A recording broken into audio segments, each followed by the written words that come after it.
Fala, meus amigos, tudo bem com vocês? Estamos aqui para mais uma Comunidade Plus. É isso Tema aí, dessa semana, qual que é? pureza. Pureza, muito bem. Quando a gente fala de pureza, não tem como, Sérgio, eu não sei se você lembra, mas quando a gente estudou a lição sobre sexualidade, eu e o Felipe participamos de um podcast e a gente teve a oportunidade de entrevistar o Nelson do projeto Eu Escolhi Esperar. Não é isso, Felipe? Foi o primeiro podcast. Muito bacana esse projeto, né? E no texto aí vocês vão ler, vai dar para ter alguns detalhes a respeito disso. É um projeto que fala sobre pureza, né? Resumindo, é isso. E Levítico fala sobre pureza, esse texto que a gente está lendo agora, essa semana que a gente estudou, fala sobre pureza. E tem uma pergunta que mandaram para nós aqui que é capciosa.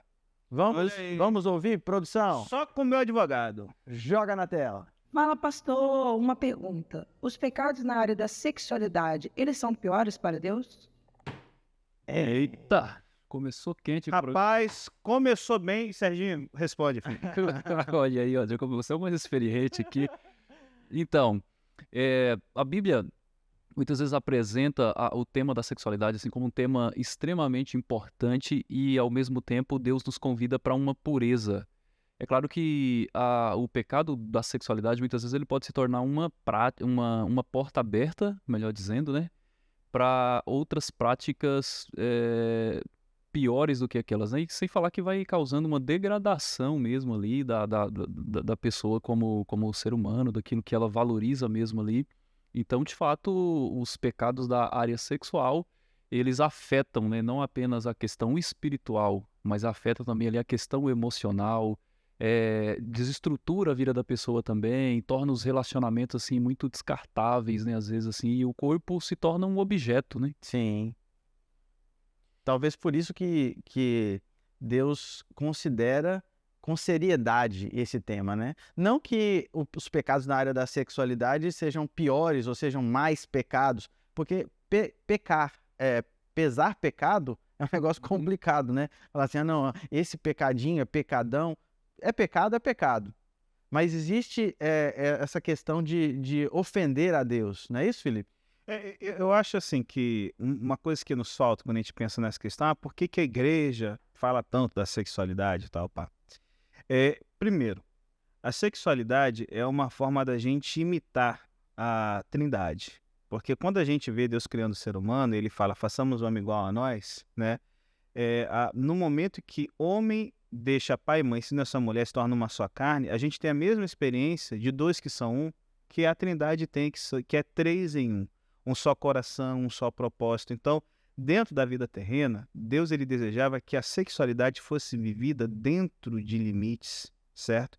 Que não são para tirar a alegria ou prazer do ser humano, mas para que a pessoa se sentisse uma pessoa plena. E qual o problema da imoralidade sexual? No livro de Levítico, do capítulo 18 ao 27, você tem agora a regra de santidade para se aproximar das pessoas. Se eu me aproximo das pessoas vendo elas apenas como uma fonte de satisfazer as necessidades, de prazer, eu estou coisificando as pessoas. Uhum. Então você vai ter ali proibições, né, sobre se aproximar de parentes, de animais e tal, porque a vontade de Deus é que no convívio de um homem com uma mulher eu possa aprender a respeitar e valorizar o diferente, ser complementado, certo? E a gente agora tem essa experiência que Deus tem, de dois que começam a pensar como um só. Daí, para Deus ser tão importante, por quê? Cara, não é igual a outras necessidades. Se eu roubar alguma coisa porque estou com fome, eu duvido que a gente votaria para me botar na cadeia a vida inteira, ou porque estou com sede. Agora, imagina, se eu quiser satisfazer a minha necessidade sexual porque eu tenho ela, e estuprar alguém, é igual roubar para matar a fome ou matar a sede?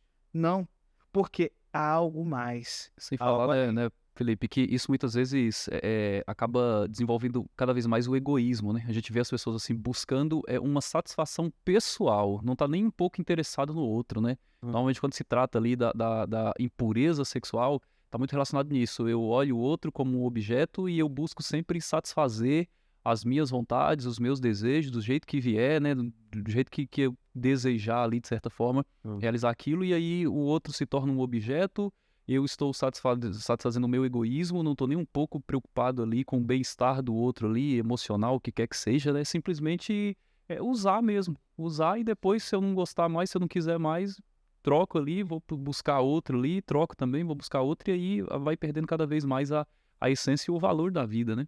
As orientações de Deus, elas não perdem a validade. Então, em Levíticos, a gente vê ali uma série de orientações.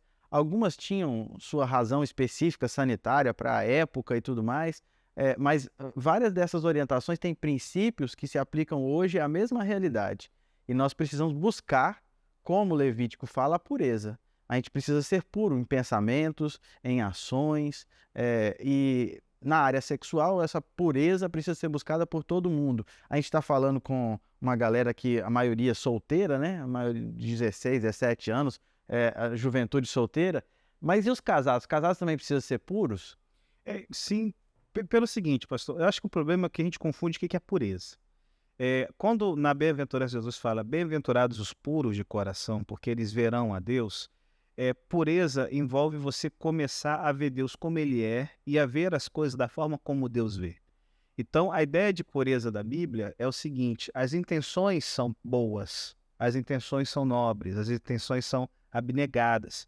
Então, tipo assim, vamos pensar hoje, quando a gente fala de sexualidade, na pegada imoral, como é hoje, eu viro e falo que sou homem. Ah, olha, aquela ali deu sopa. Hoje é o dia do predador.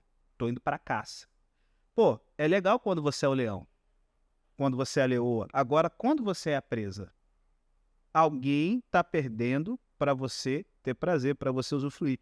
O chamado à pureza é eu não ver o outro como alguém que vai ser predado, como alguém que vai ser explorado. Mas tem uma definição muito legal de Ellen White, que ela fala o seguinte: amor é um princípio ativo que promove somente o bem. A gente precisa pensar no bem do outro, né?